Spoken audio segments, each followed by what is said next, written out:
Hello traders and investors, forex മാർക്കറ്റിനെ പറ്റി A to Z കാര്യങ്ങൾ കൃത്യമായി പഠിച്ച് മനസ്സിലാക്കുന്ന നമ്മുടെ ലേൺ ടു ട്രേഡ് എന്ന സീരീസിൻ്റെ 5ാമത്തെ എപ്പിസോഡിലേക്ക് എല്ലാവർക്കും സ്വാഗതം. അപ്പോൾ ഇന്നത്തെ ഒരു സെഷനിൽ നമ്മൾ പഠിക്കാൻ പോകുന്ന വളരെ ഇമ്പോർട്ടൻ്റ് ആയിട്ടുള്ള കുറച്ച് കാര്യങ്ങളെ പറ്റിയിട്ടാണ്.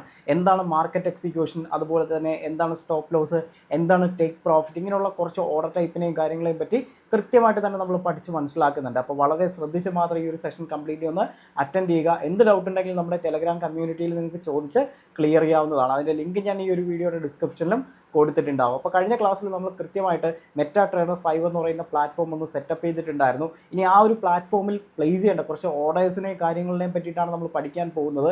അതുകൊണ്ട് കൃത്യമായി ശ്രദ്ധിച്ചിരിക്കുക, നോട്ടിൽ എഴുതി തന്നെ പോവുക. അപ്പോൾ നേരെ നമുക്ക് ഈ ഒരു സെഷനിലേക്ക് കിടക്കാം. അപ്പോൾ നമ്മുടെ ഈ ഒരു ഫോറക്സ് മാർക്കറ്റിലേക്ക് എടുത്ത് നോക്കുകയാണെന്നുണ്ടെങ്കിൽ നമുക്ക് പല രീതിയിൽ തന്നെ ട്രേഡ് ചെയ്യാനായിട്ട് സാധിക്കുന്നതാണ്. അതായത് വില മുകളിലേക്ക് കൂടിയാലും നമുക്ക് പ്രോഫിറ്റ് ഉണ്ടാക്കാനായിട്ട് കഴിയും, വില താഴേക്ക് ഇടിഞ്ഞാലും നമുക്ക് പ്രോഫിറ്റ് ഉണ്ടാക്കാനായിട്ട് സാധിക്കുന്നതാണ്. അപ്പോൾ അത് കൃത്യമായിട്ട് ഞാൻ നിങ്ങൾക്കൊന്ന് എക്സ്പ്ലെയിൻ ചെയ്ത് തരാം. നമുക്ക് നേരെ സ്ക്രീനിലേക്കൊന്ന് പോകാം. അപ്പോൾ ഇവിടെ നോക്കുകയാണ് എന്നുണ്ടെങ്കിൽ നമുക്ക് ഫോറക്സ് മാർക്കറ്റിൽ വില കൂടിക്കോട്ടെ അല്ലെങ്കിൽ വില ഇടിഞ്ഞോട്ടെ, രണ്ട് രീതിയിലാണെങ്കിൽ പോലും നമുക്ക് പ്രോഫിറ്റ് ഉണ്ടാക്കാനായിട്ട് കഴിയും. അത് എങ്ങനെയാണ് എന്ന് നോക്കാം. നമ്മളിതിനെ വിളിക്കുന്നത്, അല്ലെങ്കിൽ വില കൂടുമ്പോൾ പ്രോഫിറ്റ് ഉണ്ടാക്കുന്നതിനെ നമ്മൾ ലോങ് എന്നാണ് വിളിക്കുന്നത്. അതായത് നമ്മുടെ ബൈ ട്രേഡുകളെയാണ്, ബൈ എടുക്കുന്നത് ട്രേഡുകളെയാണ് നമ്മൾ ലോങ് എന്ന് വിളിക്കുന്നത്. അതായത് ഒരു എക്സാമ്പിൾ ഇവിടെ ഞാനൊന്ന് കാണിച്ചു തരാം. യൂറോ USD എന്ന് പറയുന്ന കറൻസി പെയർ, യൂറോ USD എന്ന് പറയുന്ന കറൻസി പെയർ ഞാൻ 100 രൂപയ്ക്ക് മേടിക്കുന്നു, 100 രൂപയ്ക്ക് ബൈ ചെയ്യുന്നു, മേടിക്കുന്നു. അതിനുശേഷം വില കൂടി 110 രൂപയായി എന്ന് കരുതുക. വില കൂടി 110 രൂപയിലേക്ക് എത്തി. അപ്പോൾ ഈ 110 രൂപയിലേക്ക് എത്തുന്ന സമയത്ത് ഞാൻ എന്ത് ചെയ്തു? അത് വിറ്റു, അത് സെല്ല് ചെയ്തുകൊണ്ട് അവിടെ ലാഭമെടുത്തു.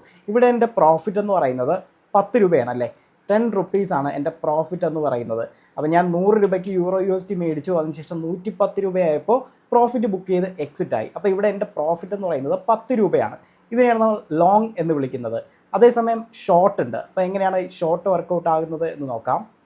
ഇവിടെ നമ്മൾ ഷോർട്ടെന്നും ഷോർട്ട് സെല്ലിങ്ങും എന്നൊക്കെ വിളിക്കാറുണ്ട്. ഷോർട്ട് സെൽ എൻട്രിയാണ് നമ്മൾ ഷോർട്ട് എന്ന് വിളിക്കുന്നത്. അപ്പോൾ ഇവിടെയാണ് പലർക്കും ഒരുപാട് മിസ്റ്റേക്കും കാര്യങ്ങളൊക്കെ വരുന്നത്. കുറച്ച് ശ്രദ്ധിച്ചിരുന്നാൽ മാത്രമേ ഈ ഒരു കോൺസെപ്റ്റ് നിങ്ങൾക്ക് മനസ്സിലാക്കാനായിട്ട് കഴിയുള്ളൂ. അപ്പോൾ ഈ ഒരു സിറ്റുവേഷനിൽ ഇവിടെ യൂറോ USDയുടെ വില 100 രൂപയാണ് എന്ന് കരുതുക. യൂറോ USD 100 രൂപയ്ക്ക് ഞാൻ ആദ്യം സെല്ല് ചെയ്യുന്നു. അപ്പോൾ ഇവിടെ വരാനായിട്ടുള്ള ഒരു ഡൗട്ട് എന്ന് വെച്ച് കഴിഞ്ഞാൽ, എൻ്റെ കയ്യിൽ അതിന് യൂറോ USD ഇല്ലല്ലോ, ഇല്ലാത്ത സാധനം ഞാൻ എങ്ങനെ സെല്ല് ചെയ്യും എന്നൊരു ഡൗട്ട് ഇവിടെ വരാനായിട്ടുള്ള സാധ്യതയുണ്ട്. ഷോർട്ട് സെല്ലിംഗ് എന്ന് പറഞ്ഞു കഴിഞ്ഞാൽ നമുക്ക് നേക്കഡായിട്ട് തന്നെ സെല്ല് ചെയ്യാനായിട്ട് സാധിക്കുന്നതാണ്. അതായത് നമ്മുടെ കയ്യിൽ യൂറോ USD 100 റുപ്പീസിന് ആ ഒരു യൂറോ USD വേണമെന്ന് തന്നെ ഇല്ല. നമ്മുടെ കയ്യിൽ ഒന്നുമില്ല എങ്കിൽ കൂടി ജസ്റ്റ് നമുക്ക് എന്താ കാണാൻ കഴിയുന്നത്, ആ ഒരു മെറ്റാ ട്രേഡർ 5 എന്ന് പറയുന്ന പ്ലാറ്റ്ഫോമിലേക്ക് വരുമ്പോൾ ബൈ ഓപ്ഷനും സെൽ ഓപ്ഷനും നമുക്ക് കാണാനായിട്ട് കഴിയും. അതിൽ നേക്കഡായിട്ട് തന്നെ നിങ്ങൾ സെല്ല് ക്ലിക്ക് ചെയ്യുകയാണെന്നുണ്ടെങ്കിൽ അവിടെ തന്നെ ആ ഷോർട്ട് സെല്ല് എൻട്രി പ്ലേസ് ആകുന്നതാണ്. ഒരു എക്സാമ്പിളായിട്ട് ഞാനിപ്പോൾ ഒന്ന് പറഞ്ഞുതരാം. ഇപ്പോൾ യൂറോ USD 100 രൂപയ്ക്ക് ഞാൻ ആദ്യം വിൽക്കുന്നു, സെല്ല് ചെയ്യുന്നു. അതിനുശേഷം വിലയിടിഞ്ഞ് 90 രൂപയിലേക്ക് എത്തി എന്ന് കരുതുക. ഇവിടെ 90 രൂപയിലേക്ക് എത്തി. ഈ 90 രൂപയിലേക്ക് എത്തുന്ന സമയത്ത് ഞാൻ ഇവിടെ ബൈ ചെയ്യുന്നു, അതായത് മേടിക്കുന്നു. ഇവിടെയും എൻ്റെ പ്രോഫിറ്റ് എന്ന് പറയുന്നത് 10 രൂപയാണ്, 10 റുപ്പീസിൻ്റെ പ്രോഫിറ്റാണ് എനിക്ക് ഇവിടെയും കിട്ടിയത്. വളരെയധികം ശ്രദ്ധിച്ചിരിക്കുക, എങ്കിൽ മാത്രമേ ഈ ഒരു കോൺസെപ്റ്റ് മനസ്സിലാകത്തുള്ളൂ.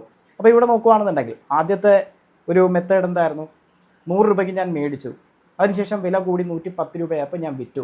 അവിടെ എൻ്റെ പ്രോഫിറ്റ് 10 രൂപയാണ്. ഇതെല്ലാവർക്കും പെട്ടെന്ന് തന്നെ മനസ്സിലാക്കിയെടുക്കാൻ കഴിയുന്ന ഒന്നാണ്.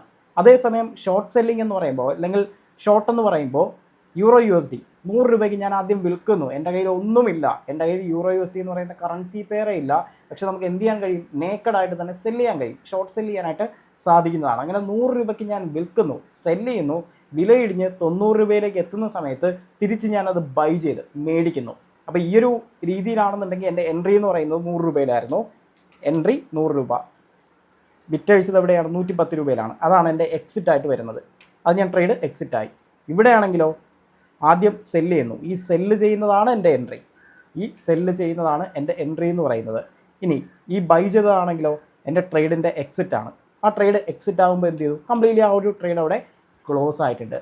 അപ്പോൾ രണ്ട് രീതിയിൽ നമുക്ക് പ്രോഫിറ്റ് ഉണ്ടാക്കാൻ കഴിയും. ഒന്നെങ്കിൽ കുറഞ്ഞ വിലയ്ക്ക് മേടിച്ചിട്ട് കൂടിയ വിലയ്ക്ക് വിറ്റ് ലാഭം ഉണ്ടാക്കാം. അല്ല എന്നുണ്ടെങ്കിൽ ആദ്യം വിൽക്കുക, അതിനുശേഷം വില ഇടിഞ്ഞ് താഴേക്ക് പോകുന്ന സമയത്ത് തിരിച്ച് മേടിച്ച് നമുക്ക് ലാഭം ഉണ്ടാക്കാനായിട്ട് സാധിക്കും. അതുകൊണ്ടാണ് ഞാൻ ഓൾറെഡി പറഞ്ഞത്, വില കൂടിയാലും ശരി വില ഇടിഞ്ഞാലും ശരി ഫോറക്സ് ട്രേഡിങ്ങിനകത്ത് നിന്ന് നിങ്ങൾക്ക് പ്രോഫിറ്റ് ജനറേറ്റ് ചെയ്യാനായിട്ട് സാധിക്കുന്നതാണ് ഈ ഒരു ലോങ് ആൻഡ് ഷോർട്ട്, ഈ രണ്ട് മെത്തേഡ് യൂസ് ചെയ്തുകൊണ്ട് തന്നെ. അപ്പോൾ ഒരു ഐഡിയ നിങ്ങൾക്ക് കിട്ടിയിട്ടുണ്ട് എന്ന് വിശ്വസിക്കുന്നു. ബൈ ആണെങ്കിൽ മുകളിലേക്ക് പോയാലാണ് നിങ്ങൾക്ക് ലാഭം കിട്ടുന്നത്. മേടിച്ചിട്ട് മുകളിലേക്ക് പോകുമ്പോഴാണ് ബൈ ആണെങ്കിൽ ലാഭം കിട്ടുന്നത്. സെല്ലാണെങ്കിലോ ഷോർട്ട് സെല്ലിംഗ് ആണ് നിങ്ങൾ ചെയ്യുന്നതെങ്കിൽ സെല്ല് ചെയ്തതിന് ശേഷം താഴേക്ക് ഇടിഞ്ഞാലേ നിങ്ങൾക്ക് ലാഭം കിട്ടത്തുള്ളൂ. ബൈ ആണെങ്കിൽ മേളിലേക്ക് പോയാലും സെല്ലാണെങ്കിൽ താഴേക്ക് ഇടിഞ്ഞാലും മാത്രമേ നിങ്ങൾക്ക് ഇവിടെ ലാഭം കിട്ടത്തുള്ളൂ. അപ്പോൾ ഇവിടെ തന്നെ നമുക്ക് കുറച്ച് ഓർഡേഴ്സിനെ പറ്റി ഒന്ന് പഠിക്കേണ്ടതായിട്ടുണ്ട്. അതിൽ ആദ്യം വരുന്നതാണ് market execution. Market execution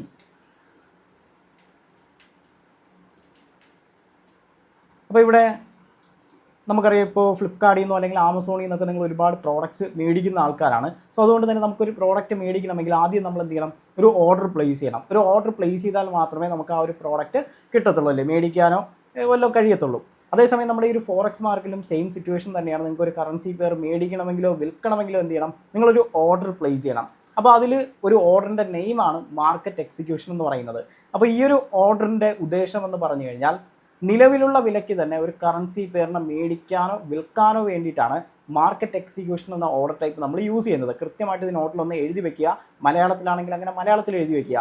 market execution എന്ന് പറയുന്ന ഒരു ഓർഡർ ടൈപ്പ് നമ്മൾ യൂസ് ചെയ്യുന്നത് നിലവിലുള്ള വിലയ്ക്ക് തന്നെ ഒരു കറൻസി പെയർ മേടിക്കാനോ വിൽക്കാനോ വേണ്ടിയിട്ടാണ്. ഒരു എക്സാമ്പിൾ എടുക്കുകയാണെങ്കിൽ യൂറോ USD ഇവിടെ 100 രൂപയാണ് എന്ന് കരുതുക. EUR USD 100 rupees ആണ് എന്ന് കരുതുക. ഈ 100 രൂപയ്ക്ക് തന്നെ നിങ്ങൾക്ക് കറൻസി പെയർ മേടിക്കണം, അല്ലെങ്കിൽ ഈ 100 രൂപയ്ക്ക് തന്നെ നിങ്ങൾക്ക് കറൻസി പെയർ ഷോർട്ട് സെല്ല് ചെയ്യണമെന്ന് കരുതുക. എങ്കിൽ നമ്മൾ പ്ലേസ് ചെയ്യേണ്ട ഓർഡർ ടൈപ്പ് ഏതാണ്? നമ്മുടെ ഈ പറഞ്ഞ മാർക്കറ്റ് എക്സിക്യൂഷൻ എന്ന ഈ ഒരു ഓർഡർ ടൈപ്പാണ് എന്ന് മനസ്സിലാക്കുക. നിലവിലുള്ള വിലയ്ക്ക് ഒരു കറൻസി പെയറിനെ മേടിക്കാനോ വിൽക്കാനോ വേണ്ടിയിട്ടാണ് നമ്മൾ മാർക്കറ്റ് എക്സിക്യൂഷൻ എന്ന് പറയുന്ന ഓർഡർ ടൈപ്പ് യൂസ് ചെയ്യുന്നത്. ഇത് കൃത്യമായിട്ട് നോട്ടിലൊന്ന് എഴുതി വയ്ക്കുക. അപ്പോൾ നമുക്ക് മനസ്സിലായി, നിലവിലുള്ള വിലയ്ക്ക് നമുക്ക് മേടിക്കാനോ അല്ലെങ്കിൽ വിൽക്കാനോ കഴിയും മാർക്കറ്റ് എക്സിക്യൂഷൻ എന്ന ഓർഡർ ടൈപ്പ് യൂസ് ചെയ്തുകൊണ്ട്. അപ്പോൾ ഇവിടെ രണ്ട് കാര്യങ്ങളെപ്പറ്റി നമ്മൾ കൃത്യമായിട്ടൊന്ന് മനസ്സിലാക്കണം. ഒന്നെന്ന് പറയുന്നത്, ഇവിടുത്തെ ഞാൻ മാർക്കറ്റ് എക്സിക്യൂഷനിൽ ഒന്ന് യൂറോ USD ഒന്ന് മേടിക്കുകയാണ്. EUR USD ഇവിടെ 100 രൂപ തന്നെ ഞാൻ കൊടുക്കുന്നു. 100 രൂപയ്ക്കാണ് ഞാൻ മേടിക്കാൻ ഉദ്ദേശിക്കുന്നത്. മാർക്കറ്റ് എക്സിക്യൂഷനാണ്. അതിൻ്റെ ഷോർട്ട് ഫോമായിട്ട് ഞാൻ ME കൊടുക്കുന്നു. മാർക്കറ്റ് എക്സിക്യൂഷനിൽ ഞാൻ എന്ത് ചെയ്തു, ബൈ ആണ് ചെയ്തത്. അപ്പോൾ ഇവിടെ മാർക്കറ്റ് എക്സിക്യൂഷനിൽ ഞാൻ ബൈ ചെയ്തു. ഇവിടെ നിന്ന് മേളിലേക്ക് പോയാൽ, മേടിച്ചതിന് ശേഷം മുകളിലേക്ക് പോയാൽ പ്രോഫിറ്റ്, താഴേക്ക് വന്നാൽ നഷ്ടം, അല്ലേ? മേടിച്ചതിന് ശേഷം 100 താഴേക്ക് വന്നു കഴിഞ്ഞാൽ നഷ്ടവും, മേളിലേക്ക് പോയി കഴിഞ്ഞാൽ ലാഭവുമാണ്. അപ്പോൾ ഈ വരുന്ന നഷ്ടം നമുക്ക് എഗെയിൻസ്റ്റാണ് ആ ഒരു ട്രേഡ് പോകുന്നതെങ്കിൽ, 100 രൂപയ്ക്ക് ഞാൻ മേടിക്കുന്നു, അതിനുശേഷം താഴേക്ക് പോകാനായിട്ട് തുടങ്ങിയെന്ന് കരുതുക. അങ്ങനെയാണെങ്കിൽ എനിക്ക് നഷ്ടം സംഭവിക്കാനായിട്ട് സ്റ്റാർട്ട് ചെയ്യും. അങ്ങനെ ആ നഷ്ടത്തെ ലിമിറ്റ് ചെയ്യാൻ വേണ്ടി നമ്മളൊരു ഓർഡറിനെ യൂസ് ചെയ്യാറുണ്ട്. ആ ഓർഡറിനെ വിളിക്കുന്ന പേരാണ് സ്റ്റോപ്പ് ലോസ് ഓർഡർ. ആ ഒരു ഓർഡറിനെ വിളിക്കുന്ന പേരാണ് സ്റ്റോപ്പ് ലോസ്. ഇവിടെ ഞാൻ എന്ത് ചെയ്യുന്നു, 95 രൂപയിൽ എൻ്റെ സ്റ്റോപ്പ് ലോസ് ഞാൻ സെറ്റ് ചെയ്ത് വയ്ക്കുന്നു. അപ്പോൾ 100 നിന്ന് 100 രൂപയ്ക്ക് ഞാൻ മേടിച്ചു. 100 നിന്ന് എപ്പോൾ വില ഇടിഞ്ഞ് 95 എത്തിയാൽ ആ സമയത്ത് ഓട്ടോമാറ്റിക്കലി എൻ്റെ ട്രേഡ് അവിടെ ക്ലോസ് ആകുന്നതാണ്.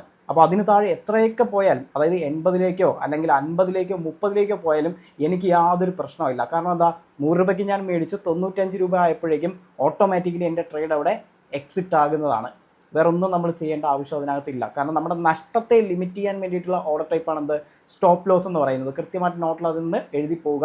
നമ്മുടെ നഷ്ടത്തെ ലിമിറ്റ് ചെയ്യാൻ വേണ്ടിയിട്ടുള്ള ഓർഡർ ടൈപ്പാണ് സ്റ്റോപ്പ് ലോസ് എന്ന ഈ ഒരു ഓർഡർ ടൈപ്പ്. അപ്പോൾ 100 രൂപയ്ക്ക് ഞാൻ മേടിച്ചു, എപ്പോഴാണോ 95 എത്തുന്നത് ആ സമയത്ത് ഓട്ടോമാറ്റിക്കലി എൻ്റെ ട്രേഡ് അവിടെ ക്ലോസ് ആകുന്നതാണ്. ഇനി ഞാൻ ഈ ഒരു സ്റ്റോപ്പ് ലോസ് വച്ചില്ലെങ്കിലുള്ള അവസ്ഥ എന്താണ്, താഴേക്ക് എത്ര വേണോ പോകാം, അല്ലേ? ചിലപ്പോൾ ഇത് 50 പോകാം, 30 പോകാം, 20 പോകാം, ചിലപ്പോൾ 10 വേണമെങ്കിലും പോകാം. അങ്ങനെയാണെങ്കിൽ എനിക്ക് വലിയ ഒരു നഷ്ടം അവിടെ സംഭവിക്കും. അപ്പോൾ ആ നഷ്ടം കംപ്ലീറ്റ്ലി ഒഴിവാക്കാൻ ആരെക്കൊണ്ട് സാധിക്കും? കൃത്യമായിട്ട് നമ്മൾ സ്റ്റോപ്പ് ലോസ് യൂസ് ചെയ്യുന്നതിലൂടെ സാധിക്കുന്നതാണ്. അപ്പോൾ നിങ്ങൾ ഒരുപാട് കേട്ടിട്ടുണ്ടാവും, ട്രേഡിങ്ങിനകത്ത് ഒരുപാട് ആൾക്കാർക്ക് നഷ്ടം വന്നിട്ടുണ്ടെന്നൊക്കെ. ശരിക്കും പറഞ്ഞാൽ പ്രോപ്പറായിട്ടുള്ള സ്റ്റോപ്പ് ലോസ് യൂസ് ചെയ്യാത്തത് കൊണ്ടാണ് അവർക്ക് ഇത്തരത്തിൽ വലിയൊരു നഷ്ടം സംഭവിക്കുന്നത്. അപ്പോൾ ഏതൊരു ഓർഡർ നിങ്ങൾ പ്ലേസ് ചെയ്താലും കൃത്യമായിട്ട് അവിടെ എന്തുണ്ടായിരിക്കണം, ഒരു സ്റ്റോപ്പ് ലോസ് ഓർഡർ കൂടെ പ്ലേസ് ചെയ്യുക എന്ന് പറഞ്ഞു കഴിഞ്ഞാൽ വളരെയധികം ഇമ്പോർട്ടൻ്റ് ആണ് എന്ന് മനസ്സിലാക്കുക. ഇനി മേളിലേക്ക് പോയി കഴിഞ്ഞാൽ നമുക്കറിയാം ലാഭമാണ് കിട്ടുന്നത്. അപ്പോൾ എത്ര രൂപ നമ്മൾ ലാഭത്തിൽ എക്സിറ്റ് ആകണം എന്ന് തീരുമാനിക്കുന്ന ഓർഡർ ടൈപ്പാണ് ടേക്ക് പ്രോഫിറ്റ് ഓർഡർ. അപ്പോൾ നമ്മളൊരു ടേക്ക് പ്രോഫിറ്റ് ഓർഡർ സെറ്റ് ചെയ്ത് കഴിഞ്ഞാൽ, ഇവിടെ ഞാൻ എന്ത് ചെയ്യുന്നു, ഒരു 120 രൂപയിലാണ് എൻ്റെ ടേക്ക് പ്രോഫിറ്റ് ഓർഡർ സെറ്റ് ചെയ്ത് വെച്ചിട്ടുള്ളത്. അപ്പോൾ 100 നിന്ന് വില കൂടി 120 എപ്പോൾ എത്തുന്നോ ആ സമയത്ത് എന്ത് ചെയ്യും, എൻ്റെ ലാഭം ബുക്ക് ചെയ്തുകൊണ്ട് ട്രേഡ് എക്സിറ്റ് ആകുന്നതാണ്. അപ്പോൾ നമ്മുടെ നഷ്ടത്തെ ലിമിറ്റ് ചെയ്യാൻ ആരുണ്ട്, സ്റ്റോപ്പ് ലോസ് ഓർഡർ ഉണ്ട്. പ്രോഫിറ്റ് ബുക്ക് ചെയ്ത് എക്സിറ്റ് ആകാൻ ആരുണ്ട്, ഇവിടെ ടേക്ക് പ്രോഫിറ്റ് ഓർഡർ ഉണ്ട്. ഇത് വളരെ ഇമ്പോർട്ടൻ്റ് ആണ്. അപ്പോൾ മാർക്കറ്റ് എക്സിക്യൂഷൻ എന്താണ്, നിലവിലുള്ള വിലയ്ക്ക് തന്നെ ഒരു കറൻസി പെയർ മേടിക്കാനോ വിൽക്കാനോ വേണ്ടിയിട്ടാണ് നമ്മൾ മാർക്കറ്റ് എക്സിക്യൂഷൻ യൂസ് ചെയ്യുന്നത്. അപ്പോൾ ഞാനിവിടെ മാർക്കറ്റ് എക്സിക്യൂഷൻ യൂസ് ചെയ്തുകൊണ്ട് മേടിച്ചു, 100 രൂപയ്ക്ക് മേടിച്ചു, 95 രൂപയിലാണ് എൻ്റെ സ്റ്റോപ്പ് ലോസ് വെച്ചത്. എപ്പോഴാണോ 95 എത്തുന്നത് അവിടെ ട്രേഡ് ക്ലോസ് ആവും. ഇനി 120 എത്തുന്നതെങ്കിലോ അവിടെയും ലാഭം എടുത്തുകൊണ്ട് ട്രേഡ് ക്ലോസ് ആകുന്നതാണ്. അപ്പോൾ ഇവിടെ ശ്രദ്ധിച്ചാൽ മനസ്സിലാകും ബൈ ട്രേഡിനും സെൽ ട്രേഡിനും കുറച്ച് വ്യത്യാസങ്ങളുണ്ട്. ഇനി ഞാനിവിടെ USD സെല്ല് ചെയ്യുവാണെന്ന് കരുതുക. മാർക്കറ്റ് എക്സിക്യൂഷനിൽ തന്നെ USD ഞാൻ സെല്ല് ചെയ്യുകയാണ്. 100 റുപ്പീസിന് തന്നെ ഞാൻ സെല്ല് ചെയ്യുന്നു. ഇത് മാർക്കറ്റ് എക്സിക്യൂഷനിലാണ് ഞാൻ സെല്ല് ചെയ്യുന്നത്. അപ്പോൾ ഇവിടെ സെല്ല് ചെയ്യുന്ന സമയത്ത് മുകളിലേക്ക് പോയാലാണ് നഷ്ടം. മുകളിലേക്ക് പോയാലാണ് സെല്ല് ചെയ്യുമ്പോൾ നഷ്ടം വരുന്നത്. അതായത് നമ്മുടെ സ്റ്റോപ്പ് ലോസ് എവിടെ വരും? സെല്ല് ചെയ്യുന്ന സമയത്ത് കൂടിയ വിലയിലായിരിക്കും നമ്മുടെ സ്റ്റോപ്പ് ലോസ് വരുന്നത്. ഞാനിവിടെ എൻ്റെ 105 രൂപ സ്റ്റോപ്പ് ലോസ് ആയിട്ട് കൊടുക്കുന്നു. 105 രൂപ ഞാൻ എൻ്റെ സ്റ്റോപ്പ് ലോസ് ആയിട്ട് കൊടുക്കുന്നു. താഴേക്ക് വന്നാലാണ് നമുക്ക് പ്രോഫിറ്റ് കിട്ടുന്നത്. ഷോർട്ട് സെല്ല് ചെയ്യുന്ന സമയത്ത് താഴേക്ക് വന്നാലാണ് പ്രോഫിറ്റ് കിട്ടുന്നത്. അപ്പോൾ ഞാനിവിടെ ടേക്ക് പ്രോഫിറ്റ് സെറ്റ് ചെയ്യുന്നത് ഒരു 90 രൂപയിൽ ഞാൻ എൻ്റെ ടേക്ക് പ്രോഫിറ്റ് സെറ്റ് ചെയ്യുവാണ്. അപ്പോൾ ഇവിടെ എന്താ സംഭവിച്ചത്? നേരെ ഓപ്പോസിറ്റ് ആണല്ലേ. നമ്മുടെ ബൈ ട്രേഡിൻ്റെ നേരെ ഓപ്പോസിറ്റാണ് സെൽ ട്രേഡ് വരുന്നത്. ഇതൊരു സ്ക്വയർ ബോക്സിൽ ഒന്ന് മാർക്ക് ചെയ്തിടുക, വളരെ ഇമ്പോർട്ടൻ്റ് ആണ്. ഇനി 4 ഓർഡർ ടൈപ്പിനെ പറ്റി നമ്മൾ പഠിക്കേണ്ടതായിട്ടുണ്ട്. അപ്പോൾ അത് പ്രോപ്പറായിട്ട് നിങ്ങൾക്ക് മനസ്സിലാകണമെന്നുണ്ടെങ്കിൽ ഇത് കൃത്യമായിട്ട് നിങ്ങൾക്ക് മനസ്സിലായിരിക്കണം. ശ്രദ്ധിക്കുക, ബൈ ട്രേഡാണ്. മാർക്കറ്റ് എക്സിക്യൂഷനിൽ ഒരു ബൈ സൈഡ് ഞാൻ പോകുന്ന സമയത്ത് എൻ്റെ സ്റ്റോപ്പ് ലോസ് താഴെയും ടേക്ക് പ്രോഫിറ്റ് മുകളിലുമാണ് വരുന്നത്. അതേസമയം ഷോർട്ട് സെല്ലാണ് ഞാൻ ചെയ്യുന്നതെങ്കിലോ, സെൽ ട്രേഡാണ് ഞാൻ എടുക്കുന്നതെങ്കിൽ എൻ്റെ സ്റ്റോപ്പ് ലോസ് കൂടിയ വിലയിലും ടേക്ക് പ്രോഫിറ്റ് കുറഞ്ഞ വിലയിലും ആയിരിക്കണം. ഇത് വളരെ ഇമ്പോർട്ടൻ്റ് ആണ്. ഇത് ഒരു സ്ക്വയർ ബോക്സിലാക്കി മാർക്ക് ചെയ്ത് തന്നെ എടുക്കുക. വളരെ ഇമ്പോർട്ടൻ്റ് ആണെന്ന് വെച്ച് കഴിഞ്ഞാൽ വളരെ ഇമ്പോർട്ടൻ്റ് ആണ്. നമ്മളിനി 4 പ്രധാനപ്പെട്ട ഓർഡർ ടൈപ്പിനെയും പറ്റി പഠിക്കുന്നുണ്ട്. ഈ ഒരു കോൺസെപ്റ്റ് മനസ്സിലായാൽ മാത്രമേ ആ ഒരു ഓർഡർ ടൈപ്പ് കൃത്യമായിട്ട് നിങ്ങളുടെ മൈൻഡിലേക്ക് കയറത്തുള്ളൂ. എങ്കിൽ മാത്രമേ നല്ല രീതിയിൽ പ്രാക്ടിക്കലി അത് വർക്കൗട്ട് ചെയ്യാനായിട്ട് കഴിയുള്ളൂ. അപ്പോൾ ഈ ഒരു സെഷൻ മുഴുവനായിട്ടൊന്ന് കണ്ടു നോക്കുക. കണ്ടു നോക്കിയതിന് ശേഷം നിങ്ങൾക്ക് എന്ത് ഡൗട്ട് ഉണ്ടെങ്കിലും നമ്മുടെ ടെലഗ്രാം കമ്മ്യൂണിറ്റിയിൽ ചോദിക്കാവുന്നതാണ്. ഓരോ ഡൗട്ട്സും അവിടെ കൃത്യമായിട്ട് തന്നെ ക്ലിയർ ചെയ്ത് തരുന്നതാണ്. അപ്പോൾ പ്രാക്ടിക്കലി ചെയ്ത് നോക്കുന്ന സമയത്താണ് ഒരുപാട് ഡൗട്ട്സും കാര്യങ്ങളും വരാനായിട്ട് സാധ്യത. അപ്പോൾ അങ്ങനെ ഉണ്ടെങ്കിൽ ഒരു മൈൻഡ് ബ്ലോക്കും വിചാരിക്കേണ്ട, ധൈര്യമായിട്ട് തന്നെ നിങ്ങൾക്ക് എന്ത് ചെയ്യാം, നമ്മുടെ ആ ഒരു ടെലഗ്രാം കമ്മ്യൂണിറ്റിയിൽ ചോദിച്ച് തന്നെ ഓരോ ഡൗട്ട്സും ക്ലിയർ ചെയ്ത് തന്നെ മുന്നോട്ട് പോകാനായിട്ട് സാധിക്കുന്നതാണ്. അപ്പോൾ മുഴുവനായിട്ടൊന്ന് റിവേഴ്സ് ചെയ്ത് നോക്കുക, എന്ത് ഡൗട്ട് ഉണ്ടെങ്കിലും ചോദിച്ച് ക്ലിയർ ചെയ്യുക. അപ്പോൾ ഓവറോൾ നിങ്ങൾക്ക് എന്താണ് ആ ഒരു മാർക്കറ്റ് എക്സിക്യൂഷൻ എന്നും, മേളിലേക്ക് പോയാലും പ്രോഫിറ്റ് ഉണ്ടാക്കാം, വില ഇടിഞ്ഞാലും പ്രോഫിറ്റ് ഉണ്ടാക്കാം, അതുപോലെ തന്നെ സ്റ്റോപ്പ് ലോസ് എന്താണ്, ടേക്ക് പ്രോഫിറ്റ് എന്താണ്, ഓവറോൾ ഒരു ഐഡിയ കിട്ടിയിട്ടുണ്ട് എന്ന് വിശ്വസിക്കുന്നു. അപ്പോൾ നമ്മൾ ഇന്ന് പഠിച്ചതിന് ജസ്റ്റ് ഞാനൊന്ന് സമ്മറൈസ് ചെയ്തതാണ്. Market execution, stop loss, take profit, അതുപോലെ തന്നെ ലോങ് പൊസിഷൻ, ഷോർട്ട് പൊസിഷൻ, നമ്മൾ അതായത് ലോങ് ഷോർട്ട് ആദ്യം പഠിച്ചിട്ടുണ്ടായിരുന്നു. ഓക്കെ, അപ്പോൾ ഇത്രയും കാര്യങ്ങളായിരുന്നു ഇന്നത്തെ ഈ ഒരു സെഷനിൽ നമ്മൾ പഠിച്ച് മനസ്സിലാക്കിയിട്ടുണ്ടായിരുന്നത്. അപ്പോൾ ഞാൻ പറഞ്ഞ പോലെ എന്ത് ഡൗട്ട് ഉണ്ടെങ്കിൽ നിങ്ങൾക്ക് ചോദിച്ച് ക്ലിയർ ചെയ്യാം. അപ്പോൾ നമ്മുടെ യൂട്യൂബ് ചാനൽ ഇപ്പോൾ തന്നെ സബ്സ്ക്രൈബ് ചെയ്യുക, ബെൽ ബട്ടൺ ഇനേബിൾ ചെയ്ത് വെച്ച് കഴിഞ്ഞാൽ റിയൽ ടൈം ആയിട്ടുള്ള അപ്ഡേറ്റ് തന്നെ നിങ്ങൾക്ക് കിട്ടുന്നതാണ്. അപ്പോൾ ഇനി നമുക്ക് അടുത്ത വീഡിയോയിൽ കാണാം. Good bye.